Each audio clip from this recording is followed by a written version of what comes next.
ketemu lagi di Habel Halaman Belakang. Di halaman belakang ini tempat kita ngobrol, tempat kita curhat, kadang-kadang juga bisa konsultasi, kadang-kadang juga bisa tanya jawab, kadang-kadang gue juga belajar sama yang kalian-kalian juga, karena kita di sini adalah bersaudara, kita di sini bersahabat dari berbagai latar belakang suku dan etnik dan juga usia. Oke, hari ini gua tuh lagi pusing sama orang dikit-dikit healing. Dikit-dikit healing. Pokoknya healing itu menjadi satu program utama dalam kehidupannya. Istilahnya tuh kerja aja belum tuntas, belum selesai, belum apa, sudah mikirnya healing. Healing. Pernah gak sih lu ngeliat kayak gitu? Bukan ngeliat, aku juga boleh. Tapi kan Aduh, bedanya salah ngomong, salah bahas. enggak. Ternyata ada orang yang ada oknumnya di sini. Mungkin yang abang lihat itu kan healing harus keluar kota, healing harus gini-gini macam. Healing orang kan beda-beda. Jangan gitu dong. Masalahnya gue sama istri kalau healing tuh sukanya keluar kota. Misal aku kan lagi pusing, lagi capek lah.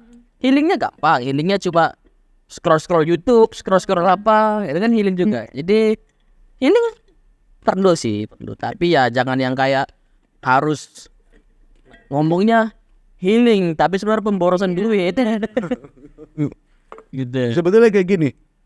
Yang gue juga bikin males itu kan, kadang-kadang kan kita kalau misalnya ngeliat di media sosial gitu kan apa segala macem, aduh, ya mungkin nggak tahu ya, mungkin usia gue gitu kali ya, capek banget gitu ngeliat orang tuh pada cengeng banget gitu loh, pada nggak jelas lah, sudah mentalnya nih apa sih, dikit-dikit body shaming lah, dikit-dikit apalagi lah, dikit-dikit insecure, pencemaran nama baik lah, atau ya nggak tahu lah, mungkin nggak tahu lah, gue kadang-kadang pusing aja gitu ngeliatnya, makanya kadang-kadang di medsos gitu, kalau sudah mulai berdebat apa segala macam, males lah bacanya.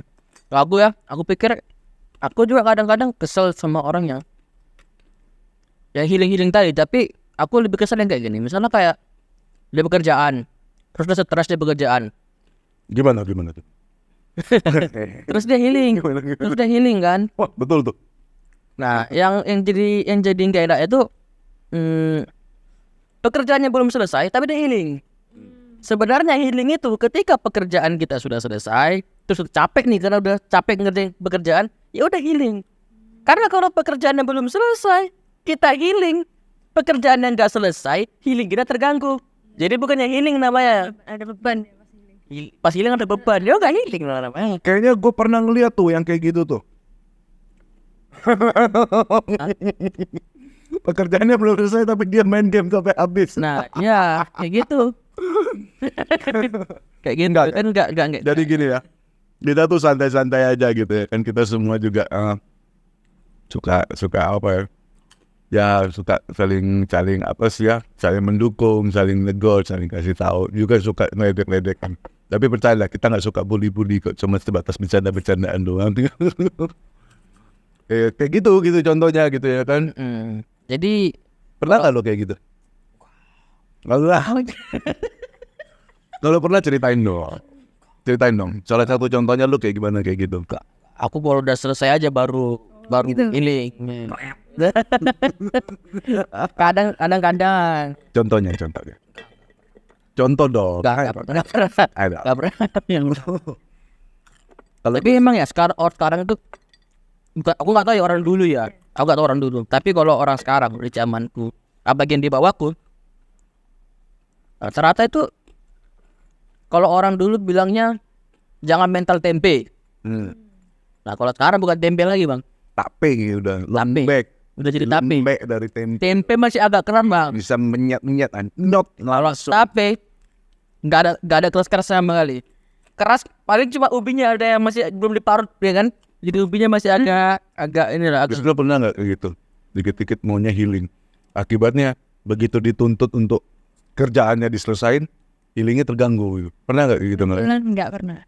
Karena memang nggak boleh sama mama kayak gitu. Wah, Ya, mamanya ini baru mantap. dia mamanya banget ya. Tau nggak? Gue dulu pernah kayak gitu. Jadi Ya bukannya mau promo apa segala macam. Gue dulu tuh main FTV juga gitu. Ada beberapa ya support talent juga lah di beberapa sinetron dulu ya kan. Dan itu zamannya kuliah. Dan gue cari duit untuk kuliah. Saking enaknya kerja, terus dapat duit, dapat penghasilan, kuliahnya nih mulai terbengkalai. Akhirnya kuliah ini menuntut harus selesai. Saking kerjanya capek, terus kuliah juga capek, dan akhirnya gue memutuskan mau healing dulu. Tapi kan namanya pekerjaan kita bisa berhenti dulu, apalagi gue bukan karyawan. Waktu itu kita bekerja independen. Oke lah, pekerjaan bisa di break. Tapi ketika kuliahnya menuntut supaya skripsi harus diselesaikan, terus untuk persiapan sidang, gue mesti pelajarin bahan-bahannya, terus gue mesti revisi, mesti ketemu dosen pembimbing, apa segala macam. Justru itu yang mengganggu masa istirahat. Dan akhirnya ya terbengkalai lagi gitu loh, nambah lagi setahun. Makanya dulu kuliahnya tuh sampai 6 tahun. Tahun pertama sudah break, nggak jalan. Tahun kedua akhirnya ya sudah mau nggak mau dipaksa. Karena tahun yang pertama itu gue ngerasa gue butuh healing. Padahal waktu itu saat itu gue beneran capek, memang capek. Sebagai orang yang independen, biaya kuliah sendiri, cari duit sendiri dan menyelesaikan kuliah. Sebetulnya gue punya hak untuk ngomong gue butuh healing. Tapi kan mau nggak mau ada sesuatu yang mengejar. Akhirnya mengejar itu justru mengganggu masa-masa gue lagi santai. Padahal kan sebetulnya jangan dibaliknya. Itu contohnya nih. Gue pernah ngalamin kayak gitu. Tapi ya kalau kalian nggak pernah ngalamin kayak gitu, wah sudahlah, mantap lah sudah hidup kalian ini. Kalau misalnya kerja harus selesai dulu. Pengennya kayak gitu. Pengennya. Ini kopi nih masih bisa disiram ini. Enggak, pengennya kayak gitu. Pengennya, nyatanya Kayak gitu. Kadang-kadang. Guys, tahu nggak? Kalau nanti dapat ini, dapat built-in atau endorse obat bohong, ini contohnya modelnya ini ya. Dia bilang nggak pernah kayak gitu. Tapi intinya kayak gini ya bro ya. Setiap orang itu kan nggak salah loh bro. Kita tuh punya spektrum tuh masing-masing. Misalnya contoh, spektrum. Misalnya kita punya malas. Salah nggak sih malas? Salah. Siapa bilang? Yang salah itu kalau Kerjanya selesai. kita punya spektrum kemalasan itu terlalu over. Misalnya gini, ini dari 0, minus 10, ini plus 10. Areanya ini 10. Kalau misalnya di minus 3 sampai plus 7 itu masih normal. Tapi kalau sudah sampai minus jauh lebih banyak, contohnya kayak gini kan. Gue nih lagi capek nih ya, lagi kerja nih. Misalnya gue sama istri, gue lagi bantuin dia apa segala macem. Terus istri nanya, sayang bisa ke pasar nggak segala macam. Dan saat itu gue lagi dapat kerjaan ini dan gue lagi merasa capek. Aduh males lah sayang, kamu aja deh yang pergi. Terus lagi ada sesuatu ditanya, kamu mau kita ke sana nggak? Aduh, kayaknya lagi males deh ke sana. Itu kan males, cuma kan spektrumnya tuh beda gitu loh. Bukannya berarti kemalasan, tapi memang manusia kalau nggak punya malas nggak bisa berhenti loh. Kita tuh bukan robot bro. Harus ada rasa malas itu, tapi kita mesti tahu dulu batasannya semana. Jadi kita bisa menggunakan malas kita itu untuk istirahat dan mengambil break time dengan quality time. Jadi itu spektrumnya semana dulu. Nah setiap manusia tuh gue selalu punya prinsip tuh ya. Gue posisinya semana nih. Misalnya contoh, dominan.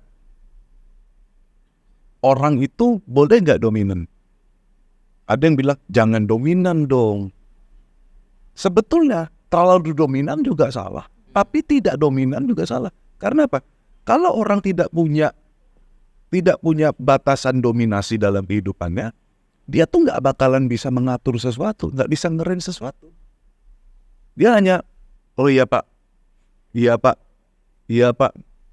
Tapi kita harus naikin dulu dominasi kita, dominannya sampai semana dulu. Kalau misalnya sampai 0 sampai 10, minus 10 semuanya kita taruh di situ, kita bantai. Geser dikit dong. Belajar dulu nih, minus 9 jadi 1. Kalau misalnya kita sudah bisa, geser lagi. Jadi itu harus seperti itu gitu loh. Sampai nanti di ukuran yang pas dengan porsi kita yang pas, dominan itu berfungsi dengan baik. apapun itu. Kalau orang Chinese bilang itu kayak yin and yang, keseimbangan. Tapi itu kan pepatah, gitu loh kan. Nah, gue pikir sih kayak gitu, Sar. Malas itu nggak salah. Kalau lu nggak malas, lu nggak bisa tidur. Tapi kan yang betul sih, maksudnya kadang juga misalnya kayak males. Ada ya, aku lupa lagi tahun berapa tuh, udah lama banget. Entah Microsoft, entah Google yang bilang kami nyari orang malas di ini masuk kerjaan, karena kadang orang malas Itu si Bill Gates. ya lupa sama. Bill Gates dia bilang kami lebih suka memperkerjakan orang malas karena orang malas akan menemukan cara-cara lebih efektif untuk Cepat. menyelesaikan pekerjaannya dengan cepat. Ya, jadi sebenarnya malas tuh gak apa-apa asalkan kerjanya selesai. Yang penting hasilnya kan, selesai dengan baik. Jangan pula selesai cuma sekedar selesai, tapi selesai dengan Jadi sebetulnya yang dimaksud malas itu kan ada quotes and quotes-nya dong. Bukannya berarti pemalas atau kemalasan kan? Kita bisa memaknai itu nggak? Bisa. Maksudnya gimana tuh? Gini, males itu bukan yang tadi Pak Richard bilang ya. Males itu bukan berarti udah nggak usah ngapa-ngapain. Bukan yang itu maksudnya Pak Richard. Dikit-dikit istirahat. Dikit-dikit istirahat. Kayak kita juga punya perlu kasih, istilahnya tubuh itu kan pasti kasih sinyal. Kalau capek istirahat. Ya capeknya itu akan menimbulkan rasa malasnya. Kalau menurut aku ya. Nah itu perlu kita juga berarti tubuhnya udah kasih sinyal istirahat. Jangan semua itu, ada kan orang tuh kayak punya prinsip gak usah males-males, semua diterobos saja. Nah akhirnya itu tubuhnya ya capek sendiri. Istilahnya gimana ya, kamu boleh mengeluarkan semua effortmu lah, aku gini, tapi tubuhmu udah bilang istirahat dong, capek. Tapi nggak apa-apa lah, ginian doang. Kadang ada orang kayak gitu, ginian doang, ngapain sih, buang aja rasa malesnya, terobos aja semua. Terus ketika ya jeleknya lah, tubuhnya tuh sakit, ya istilahnya kan sia-sia. Kemarin tuh misalkan menghasilkan uang orang kerja, ya uangnya akhirnya dipakai buat apa? Masih berobat lagi. Perlu kok ada rasa males itu, tapi males yang gimana sih? Yang maksud tuh males yang seperti Ini apa? kita bahas mental atau malas ya. Tapi sebetulnya itu bagian daripada mental sih. Maksudnya gini loh. Kadang-kadang ini kan sebetulnya permainan kata-kata kan. Orang zaman gue, sedap. Orang zaman gue dan atas gue selalu suka ngatain, ini pemalas apa segala macam. Tetapi orang zaman now, ya umur-umur kalian, mereka selalu bilang work smart, bukan work hard. Orang zaman dulu pikirannya work hard. Itu tuh nggak bakalan ketemu terus, bro. Begitu juga dengan mental yang dikatakan dia kamu malas, dikit-dikit healing. Oke, kita bahas itu nggak fair. Dikit-dikit kamu healing, dikit-dikit healing. Kamu kerja cuma tujuannya buat healing, nggak penting banget. Ya benar gak sih ya di media sosial? Dia kerja capek-capek dapat gaji apa tujuannya untuk healing ke Bali. Habis kerja lagi. Capek-capek apa segala macam buat beli iPhone 14 Pro Max. Buat apa? Foto di Bali. Kayak gitu-gitu aja terus. Jadi tujuannya itu ke malasnya terus nih. Malasnya terus, pengen cepet-cepet, apalagi tuh passive income lah, apa segala macam. Tapi yang kita bahas ini kan mental malas itu bukan seperti yang digambarkan oleh orang-orang zaman dulu di bro. Gitu loh. Dan kita mau bahas sekarang kan, bisa nggak sih kalau jadi orang itu malas terus sukses? Tadi yang dibahas kan, malas itu areanya semana. Misalnya contoh, aku malas bikin ini menjadi ribet. Aku akan kerjakan secepat mungkin supaya aku punya banyak waktu dan ini bisa berjalan dengan autopilot. Misalnya seperti itu. Kalau gue pribadi punya prinsip kayak gini. Ketika ada sesuatu, gue pertimbangkan. Bisa nggak ya dibikin lebih praktis? Bisa nggak ya? Aku terima tantangan ini, aku lakukan. Terus gimana caranya supaya ini bisa diselesaikan dengan baik secepatnya? Bukan karena nanti aku pengen tidur lagi. Enggak. Gua malas berputar-putar dengan masalah ini. Masalah ini tuh nggak penting, tapi ini kan tanggung jawab. Gimana caranya ketika ini bekerja supaya gue bisa mengerjakan hal yang lainnya? Itu prinsip gue pribadi. Jadi malasnya tuh lebih ke situ. Males lah ngurusin yang kayak gini-gini. Kalau bisa selesaikan, aku selesaikan, dan beres. Tapi gimana misalnya kayak orang males nih, orang males bukan karena dia males. Ada beberapa orang yang kayak di kerjaan gitu ya, dia nih kelihatan kerja cuma ya kerja gitu-gitu aja, yang dia kerjain cuma yang dikasih ke dia aja. Karena dia berpikir, gajiku cuma segini, ngapain aku kerja rajin-rajin. Ya kerja seadanya aja. Dibilang males ya enggak juga, kerjaan dia selesai. Tapi dia enggak memberikan yang terbaik yang dia bisa untuk pekerjaan dia. Nah, kan banyak gitu gara-gara mungkin cuma ya. Oke, berarti kita sekarang melebar ke situ ya. Ini sudah lebih dari healing, gitu ya kan. Tapi ini kembali lagi sekarang ke dunia pekerjaan ya. Oke. Terus gimana? Nah, ada orang yang tadi gue bilang itu yang kayak dia males karena dia ngerasa rugi kalau misalnya dia kerja rajin-rajin. Oh, Nah, itu gimana tuh kalau dia kerja itu gitu? pepatah nih ya. Jaelah pepatah. Gue yang paling tua, men. Gini. Ada pepatah kayak gini kan. Jangan kerja terlalu rajin. Nanti semua beban ditimpain ke lu dan akhirnya lu menjadi punya tanggung jawab lebih banyak. Lebih banyak ya. Kalau sudah waktunya bekerja, cepatlah pulang. Karena lu digaji untuk jam itu.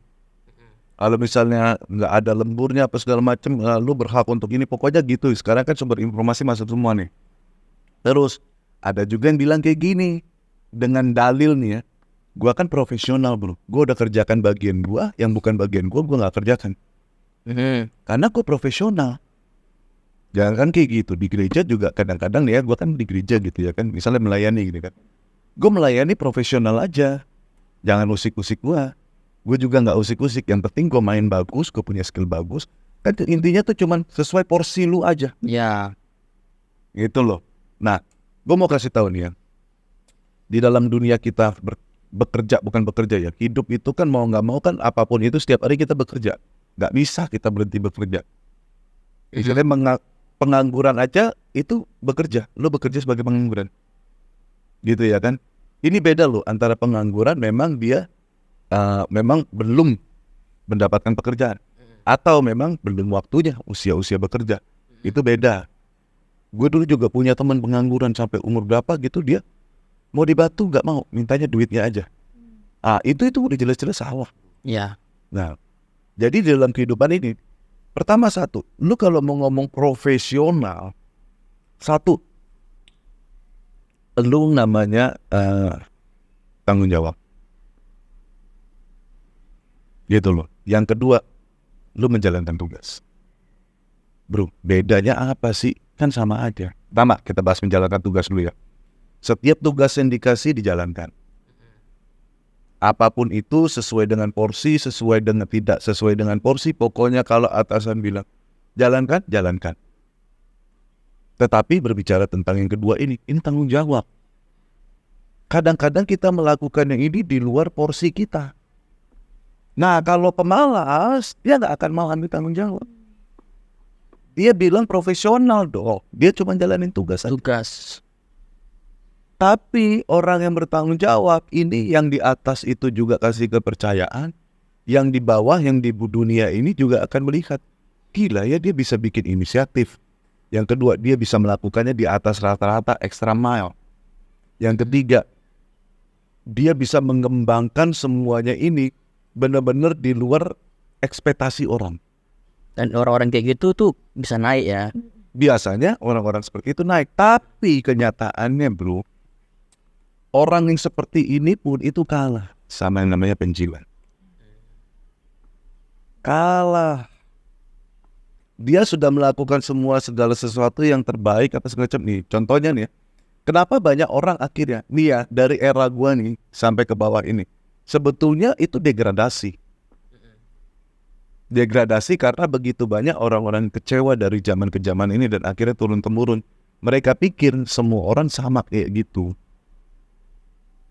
Contohnya ya, di zaman gue ini ada namanya prinsip. 1, pimpinan selalu benar. 2 poin kamu harus tangkap. Yang kedua, kalau pimpinan salah, ingat poin nomor 1. Akibatnya orang zaman kami dulu nih, kalau nggak kerja nggak bisa makan bro, nggak bisa makan. Kita lulus kuliah bukannya menimba ilmu, tapi supaya dapat ijazah dan bisa bekerja. Ilmunya nomor 2, makanya dulu kuliahnya di hukum, kerjanya di akuntansi. Kuliahnya di akuntansi, kerjanya jadi SPG. Kuliahnya di mana jadi gimana. Jadi ya penting dapat ijazah. Karena di Asia ini senioritas itu masih dominan banget. Nah, akibatnya orang-orang yang di bawah ini menganggap bahwa orang-orang zaman dulu kalau semakin dipercaya, semakin banyak beban yang dikeluarkan, ditekan. Udah gitu, semakin ditekan, nanti juga pelit dengan pujian. Orang-orang zaman dulu tuh pelit pujian. Kalau misalnya salah, wah habis kau. Tapi kalau kamu benar dan melakukan tadi, tanggung jawab dan tugas. Di tugasnya udah jalan nih. Tanggung jawabnya, inisiatifnya ada. Tapi itu matanya tertutup. Tapi kalau lu ngelihat ada yang salah, langsung kau dibantai. Akibatnya orang-orang zaman sekarang ini gak siap menerima itu. Dan zaman sekarang ini orang begitu bebas untuk melihat bahwa gua gak bekerja juga gampang kok nyari duit. Orang tua gua masih ada. Terus apa lagi? Ya, jadi konten kreator bisa dapat duit. Terus apa lagi tuh? Banyak-banyak. Ngeslot lah apa segala macam, banyak banget. Sekarang makanya kalau dibilang kurang lahan pekerjaan itu begitu banyak cara untuk bisa bekerja kok. Tapi orang zaman kami dulu gak ada pilihan. Mau gak mau harus kerja. Mau gak mau harus nurut. Mau gak mau ketika kita punya inisiatif, kita punya pendapat apa segala macam, gak bisa. Kalau saya bilang A berarti harus A. Nah jadi akibatnya traumatik ini dari generasi Z ini, gue tuh apa sih Z ya? Iya, Z ya. Ini turun ke sini. Gitu loh. Mereka melihat bagaimana yang ini diberlakukan seperti ini dan akhirnya mereka ngelihat, ngapain gue kerja banyak-banyak? Ngapain gue juga ngerja di luar daripada apa? Gue terlalu banyak inisiatif, percuma bro. Nanti dimanfaatkan bro. Karena apa? Gue sih gak bisa bilang itu salah, pasti salah. Mau sampai kapan? Lu gak bakalan bisa sukses. Tetapi apakah salah itu dari satu pihak aja? Dari atasan juga. Dari kita-kitanya juga sebetulnya mesti introspeksi. Kenapa sih pelit banget pujian? Pelit banget. Maksudnya zaman dulu kan kayak gini kan. Atasan itu harus selalu berada posisinya di atas. Padahal kalau kita belajar leadership, good leadership, apalagi kalau misalnya, gua kan orang Kristen, kita semua orang Kristen. Teladan kita itu adalah ya Tuhan Yesus Kristus. Menjadi hamba. Barang siapa yang menjadi terbesar, dia harus menjadi yang terkecil. Barang siapa mau menjadi yang terbesar, dia harus menjadi pelayan. Tapi kan prinsipnya sekarang pemimpin adalah pemimpin. Pimpinan adalah pimpinan. Mau itu di perusahaan, mau itu di rumah ibadah, mau di mana segala macam. Ini generasi ini sudah terbentuk gitu. Lu mau sampai kasih masukan sampai budak nggak bakalan bisa. Karena itu dia, kembali lagi mentalnya. Mereka mentalnya udah seperti baja. Mereka udah bertahun-tahun, puluhan tahun kayak gitu, berkerak sudah. Jadi kita ini dianggap orang-orang yang bodoh-bodoh semua, nggak ngerti apa segala macam. Kayak gitu. Dan untuk orang-orang kayak gitu, orang-orang bawahnya, kalau dia mau all out banget, mikir-mikir ya. Yang kayak, ngapain? Nanti juga udah gajinya segini, terus juga nanti banyak komen, nanti aku ngelakuin ini, terus nanti misalnya kurang sesuai, langsung diprotes. Kalau sesuai, biasa-biasa aja. Bahkan kita inisiatif dan hasilnya bagus, impact-nya bagus, biasa aja. Kau kan kubayar untuk itu. Jadi kita lihat sekarang ya, mental health itu apalah health, maksudnya tuh yang mau strawberry lah apa segala macam, itu pasti ada dari dua sisi. Satu, generasi yang sekarang itu sudah over information, sudah begitu berlebihan. Tapi di satu sisi, buat gue pribadi ya, gue berkaca gitu loh. Gue punya anak dua, namanya satu Edward, yang satu namanya Kemal. Ya kalau Tuhan izinkan nanti juga gue juga pengen bikin gitu loh untuk ininya apa namanya keseharian mereka untuk vlog kayak Abang Andi ini. Nah, gue juga belajar kayak gitu. Kapan gue harus tahu mendidik mereka, tahu kapan gue harus puji dia. Gak boleh over terlalu banyak pujian, tapi aku juga gak bisa juga dong menahan-nahan pujian kalau memang ternyata mereka menyenangkan hati kita. Lah kadang-kadang nih yang kalian-kalian ini, generasi kalian ini kan menemukan orang-orang yang kayak kerja sesuai porsi aja apa segala macam. Karena ketika mereka ngomong kayak gitu, siapa yang bisa mengapa ya istilahnya tuh ya, yang membela argumentasi mereka terlalu banyak. Tapi yang mengcounter argumentasi mereka juga sangat banyak. Yang mengcounter argumentasi mereka pasti mereka bilang, wah kayak gini. Tapi ngerti nggak masalah krusialnya itu di mana? Gue pribadi sih kayak gitu ngeliat. Tuh. Ada pendapat lain nggak? Kalau aku ya, yang ini kan tadi dari Pak Richard sama Kak Serial tentang pekerjaan. Kalau aku itu bisa dimulai dari di rumah sih, dari orang tua sendiri. Tentang banyak ya aku nggak tahu ya, kebetulan ya, puji Tuhan orang tua pikirannya nggak kolot, jadi bisa mengikuti generasi sekarang. Aku ngeliat dari teman-temanku sendiri ya, itu ya banyak lah orang tuanya yang pemikiran itu masih pemikiran zaman dulu.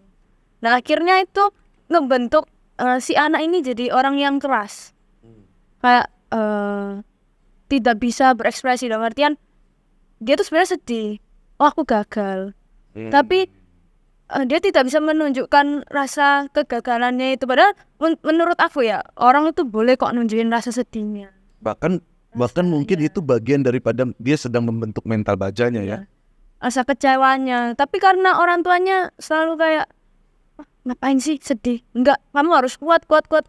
Tapi anak ini nggak dikasih space untuk, kamu boleh lo nangis, kamu boleh kok untuk sedih. Nah tapi orang tua selalu kayak, mentalnya lemah anak-anak zaman sekarang kalau ngomong seperti itu. Padahal ya nggak apa-apa kok untuk sedih, untuk kecewa, untuk merasakan perasaan seperti itu tuh perlu. Nanti dia akan sadar, oh iya sedihku udah cukup segini. Ya penting kan dikasih pengertian ya. Iya. Anak-anak tuh sebenarnya hanya butuh itu sih, untuk pengertian. Masalah pujian itu sangat-sangat perlu kok. Banyak anak-anak kenapa sekarang tuh yang banyak kan orang kan mikir, anak-anak nakal itu memang dasarnya nakal. Padahal enggak kok, dia tuh sebenarnya lagi caper istilahnya ke orang tuanya. Aku tuh perlu kok disayang, aku perlu untuk dipuji, begitu-gitu. Karena aku ngeliat dari teman-temanku ya, kalau aku sendiri ya puji Tuhan orang tua sangat Gila nih asik loh pembahasan ini, bisa lama loh, tapi oke loh. Gimana? Kalau aku masalah yang kayak ada beberapa orang yang kayak misalnya mereka mengalami kegagalan atau mengalami hal yang gak baik gitu kan, terus mereka mencoba untuk memanipulasi perasaan mereka. Manipulasi perasaan. Apakah itu salah? Apakah itu benar? Aku pikir itu tergantung orangnya sih. Beberapa orang nyaman dengan treatment kayak gitu. Contoh misalnya aku lah. Aku kalau misalnya mengalami sebuah kegagalan atau sesuatu yang betul-betul yang gak mengenakan perasaanku, aku bakal berusaha untuk memanipulasi perasaan itu. Karena bagiku sendiri aku lebih nyaman kayak gitu. Contoh misalnya kayak aku, contoh sedih lah misalnya, atau ya sedih lah sedikit ya. Aku nggak bakalan, mungkin ya dalam waktu beberapa waktu gitu aku bakalan merasakan kesedihan pasti. Entah itu nangis, entah itu cuma merenung, entah apa, pasti aku merasakan. Tetapi itu cukup di aku sendiri. Aku nggak bakal mengekspresikan itu kepada orang lain. Karena yang pertama, aku pikir itu tidak perlu. Maksudnya bukan nggak perlu sih, tapi untuk apa gitu ya. Dan yang kedua, kebanyakan orang nggak peduli juga. Jadi hanya mungkin ke beberapa orang tertentu aku bakalan cerita aja sih. Aku bukan kayak mau ngejualin kesedihan, tapi ya cerita aja. Tetapi dalam keseharian aku bakalan mencoba sebisa mungkin untuk bertindak seperti biasanya. Aku treatmentnya kayak gitu, treatment mentalku kayak gitu. Bukan berarti aku orangnya munafik. Kamu lagi sedih kok kok ketawa munafik? Itu bukan munafik, bos. Itu namanya treatment. Iya. Karena kan yang tahu diri kita sendiri ya diri kita kan. Aku nyamannya yang kayak gitu. Aku lebih suka nggak mengekspresikan perasaan kepada orang lain gitu. Kacang dulu. Terus Sama sih aku dulu sama Kak Lazaria juga gitu. Tapi aku nggak bilang itu Iya. bagus semua orang ya enggak. Iya. Ke Benar sih. masing-masing pribadi sih. Karena orang tua aku nggak kolot ya, tapi dari karakterku sendiri tuh kalau dulu SMP gitu, kalau misalkan sedih tuh ya udahlah cukup aku aja yang tahu. Orang tua nggak perlu. Kadang kalau aku sendiri mikirnya kasihan orang tua tuh kayak beban, jangan ketambahan bebanku, udah cukup. Aku punya temen tuh keterbelakangan dari aku. Dikit-dikit cerita. Iya. Nanti masalah sama ceweknya nih cerita. Putus cerita. Aku udah berapa kali ya kan, aku udah paling paham nih cerita. Iya, aku bilang iya. Kita ngasih saran. Besoknya balikan lagi. Udah cuma sekali 2 kali, hampir setiap kali. Betul, cerita besok balikan lagi gitu. Iya, aku pikir ya nggak apa-apa juga sih, mungkin itu treatment dia yang untuk diri sendiri. Tapi kalau aku nggak, aku bakalan menyembunyikan perasaanku dan mengekspresikan aku seperti biasanya. Jadi memang sebetulnya gini loh. Every single person is definitely different. Setiap orang itu benar-benar berbeda. Cuman permasalahannya kan kayak gini kan. Gue pribadi kan kayak gini. Kita membangun hubungan ini, dalam membangun hubungan kita perlu mental yang kuat gitu ya kan. Mental yang kuat ini kadang-kadang kita mesti tahu dulu nih cara kita memberi dan cara kita menerima. Cara kita memberi nih ya sebisa mungkin kita jaga perasaan orang, sebisa mungkin perkataan kita yang baik gitu ya kan, apa semacam. Tapi di satu sisi cara kita menerima juga, kita nggak mungkin bisa mengasumsikan bahwa semua orang tuh bakalan ngerti kita Iya. dan memahami standarnya kita. Even you are a leaders gitu loh, bahwa leaders itu always be humble. Buat gue tuh prinsipnya kayak gitu. Terserah orang mau menganggap seperti apa. Ya kan? Jadi kadang-kadang gini, kita ini orang zaman gue lagi nih. Jadi kalau misalnya sedih, cengeng, menunjukkan kelemahan. Kalau lu cerita lu sedih, terus lu nangis, lu apa segala macam. Jadi seolah-olah tuh, apalagi nih ya, gue orang Kristen nih, kita semua orang Kristen. Seolah-olah Tuhan kita nggak ngerti perasaan kita. Yang penting lu dengan iman lu harus percaya Tuhan tolong, ngapain sedih, ngapain takut, ngapain ini. Jadi seolah-olah Tuhan itu kaku dan sedih ya. No. Lu cengeng, lu nggak percaya sama. Padahal yang gue tahu Tuhan itu kan ngomong, mari datang padaku, engkau yang letih lesu dan berbeban. Dia tuh cares.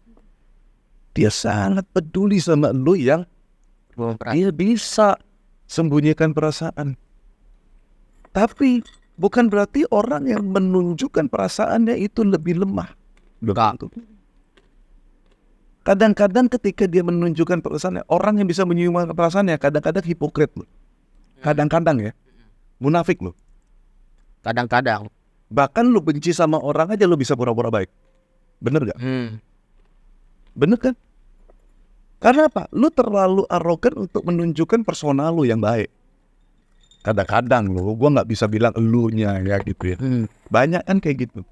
Tapi kalau orang yang model kayak gini, yang lebih kuat di melankolisnya daripada kolerisnya apa segala macam. Koleris malah kadang-kadang lebih berkuar-kuar gitu. Dia kadang-kadang dia bisa sedih, dia bisa ini. Kadang-kadang dia bisa kalau marah dia tunjukin.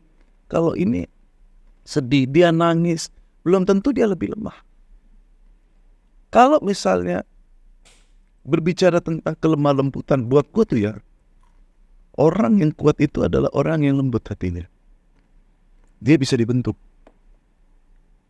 Bukan orang yang terlalu stubborn, keras kepala. Jadi kadang-kadang nih ya, gue gak bisa bilang itu general. Orang yang bisa mengekspresikan perasaannya itu, kalau aku sedih, gue sedih. Itu malah dia lebih strong dalam menghadapi kehidupan. Yang kayak gini kadang-kadang bisa putus asa tiba-tiba hilang.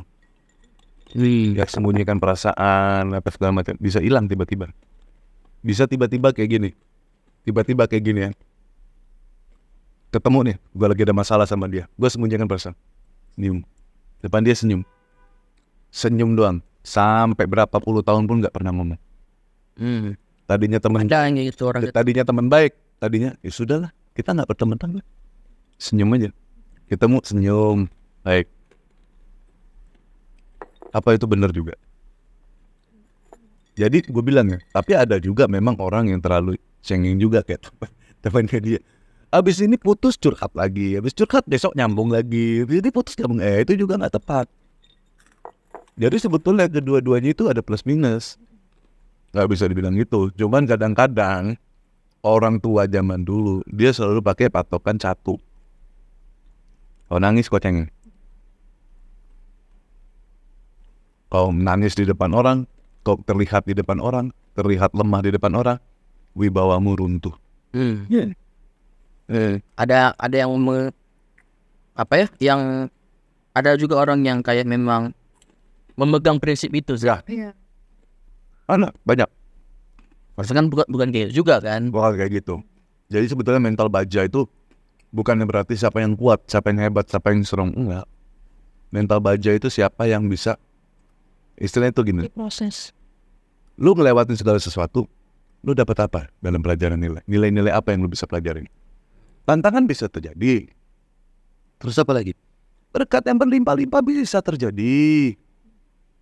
Gitu loh. Kan ada orang yang gak mau percaya nih hidup seperti roda. Terserah. Terserah. Gitu loh. Mereka hanya percaya kalau ikut Tuhan itu semuanya baik-baik aja dan terus melesat apa segala macam. Terserah. Pada faktanya ada yang duri dalam daging dalam kehidupan mereka dan mereka tidak mengakuinya. Semuanya perkataannya positif semua. Mereka tidak mau mengakui.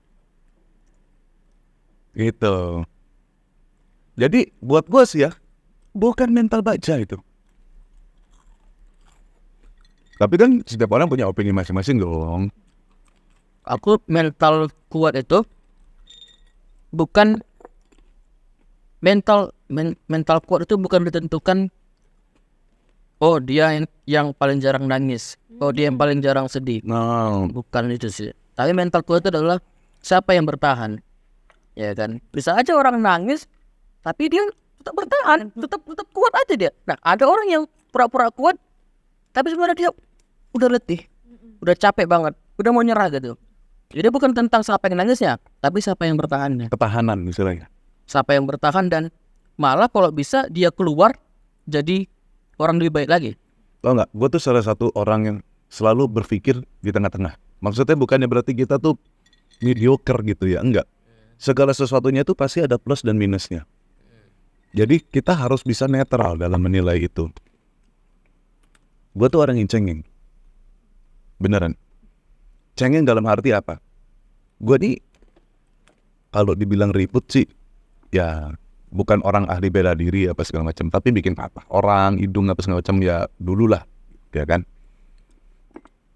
Tapi nih ya, gue pernah waktu itu menghadapi satu keadaan di mana gue difitnah habis-habisan, dan itu benar-benar, waduh, dipermalukan lah di situ gitu loh. Tahu nggak? Ketika gue tuh pengen keluar semua ledakan emosinya, tiba-tiba dalam hati gue nih ngomong, kalau ditampar pipi kiri, berikan pipi kananmu. Jikalau kamu berbuat baik terhadap orang yang baik saja kepadamu, apa bedanya kamu dengan orang dunia? Di situ tau nggak? Semua luapan emosi kemarahan gue bantai habis nih orang.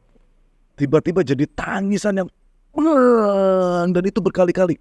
Ketika gue harus menghadapi konfrontasi atau pokoknya seperti itulah. Itu tuh disuruh diam dan jaga keutuhan.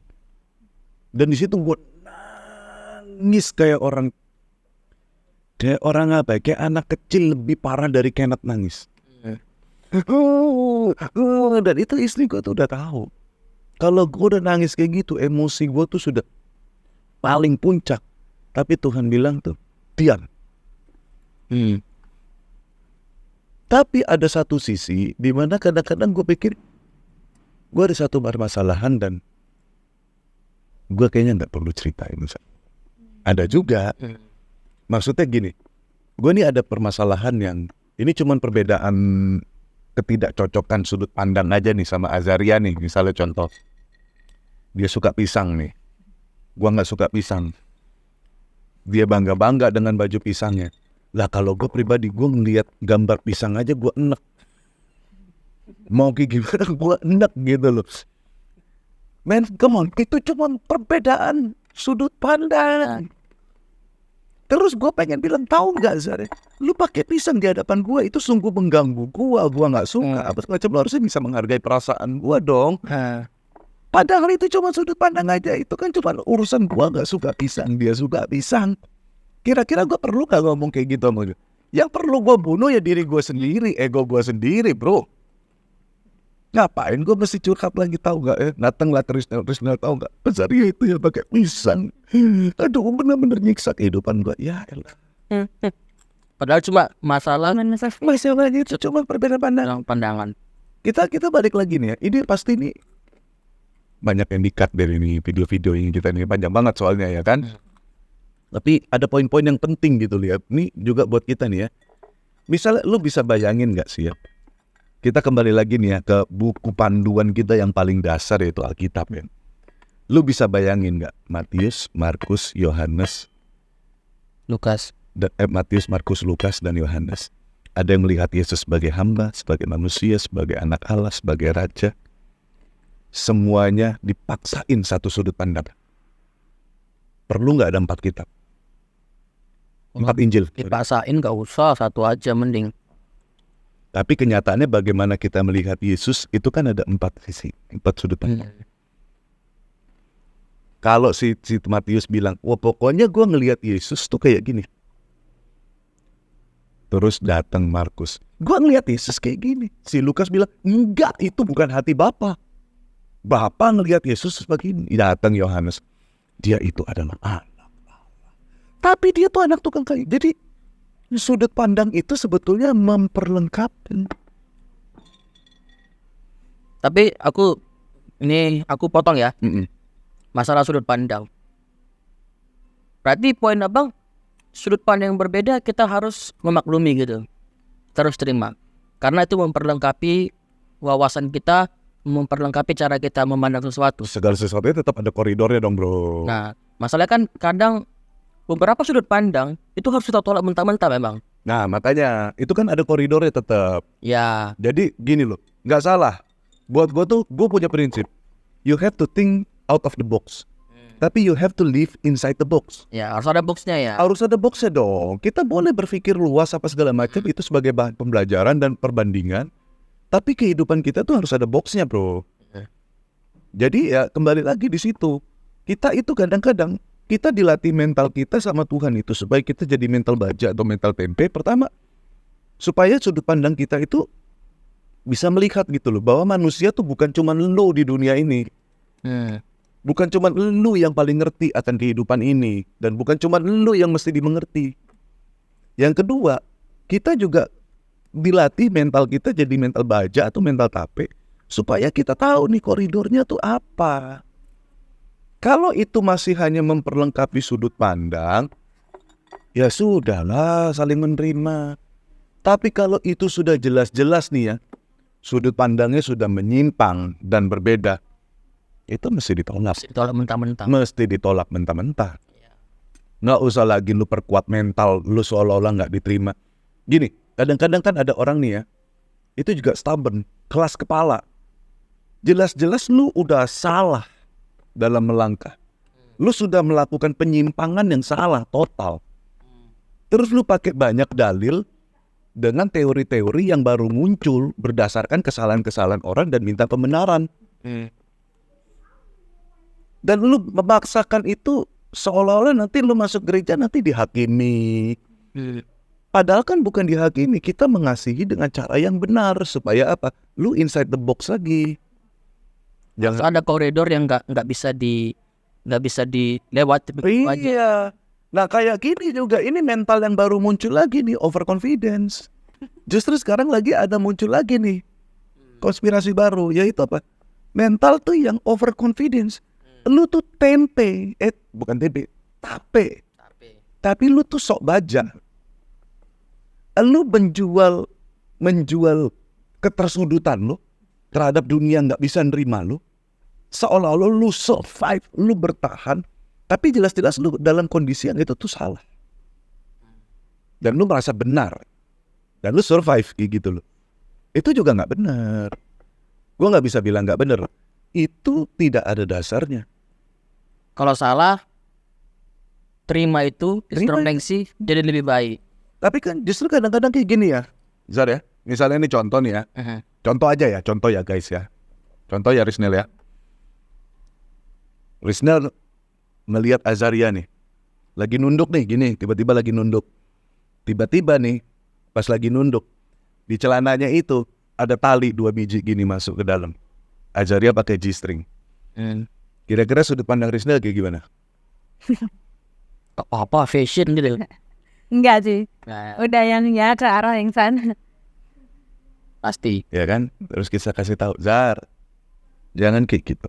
Masa cowok kayak gitu gini. Oh, tapi kan kayak gini, tapi kan Terus ada dia bilang, fashion itu nggak ada gendernya. Nah, iya. Apa fashion nggak ada gender? Aneh. Terus nanti berkembang lah, muncul idol-idol yang baru, muncul ikon-ikon yang baru. Bahkan sekarang muncul law yang baru, hukum-hukum yang baru yang mendukung keberadaan itu. Bahkan sekarang ada orang-orang yang bertransisi gendernya, dia siap menjadi seorang lawyer bagi orang-orang yang terzolimi. Gitu ya kan. Mereka itu menciptakan sebuah hukum yang baru. Sebuah pemikiran psikologi yang baru. Dan mereka memaksakan kehendaknya itu sampai akhirnya menciptakan sebuah teori yang baru. Yang dasarnya dari mana tuh sudah nggak tahu. Mereka paksakan dengan eksperimen ini supaya seolah-olah gender ini tuh sama. Mungkin itu pembahasannya yang lebih lagi tuh dalam. Dan itu pasti timbul kontroversi gitu. Sekarang kayak gini.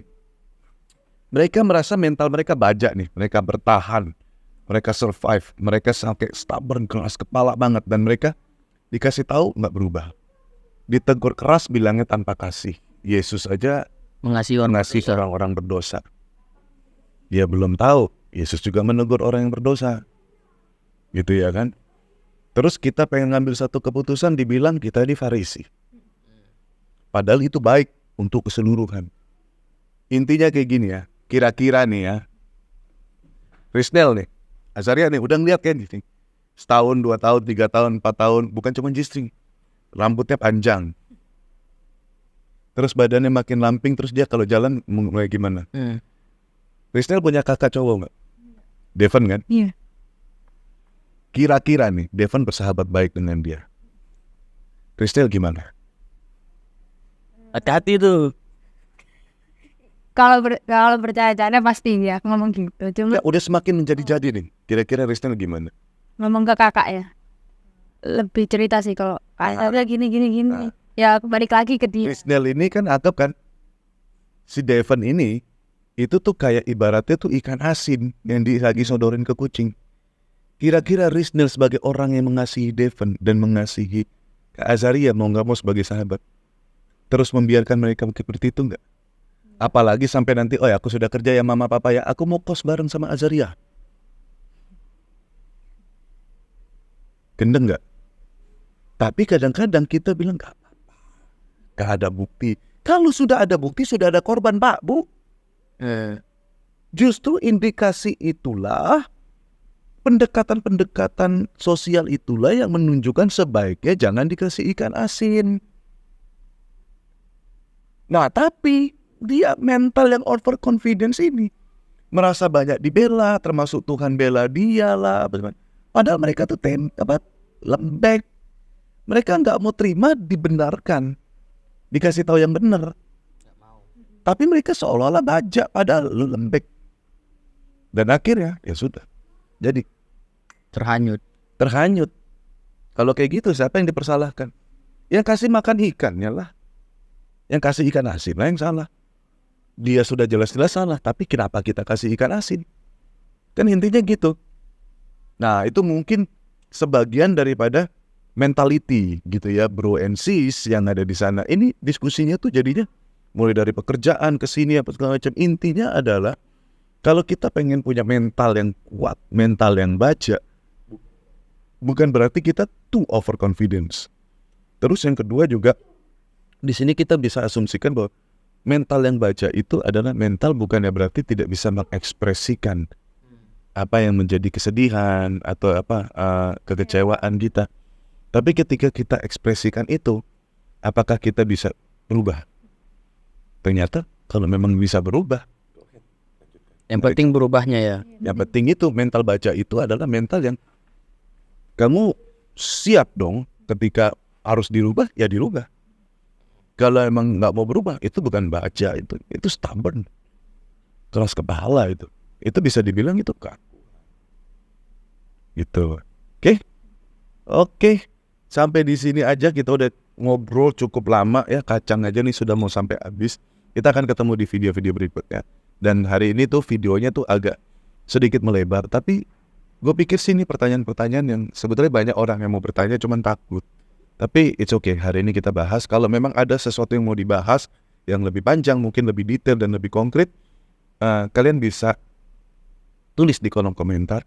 Dan juga kami memohon bantuannya untuk subscribe, untuk nge-like dan share ke teman-teman. Kiranya diskusi kita, obrolan kita, curhat kita bisa menjadi berkat, bisa menjadi juga pemikiran-pemikiran yang selama ini yang kalian cari, untuk kalian boleh terapkan dalam pemikiran kalian. Oke, sampai di situ aja. Ketemu lagi bersama kami di video-video selanjutnya. God bless.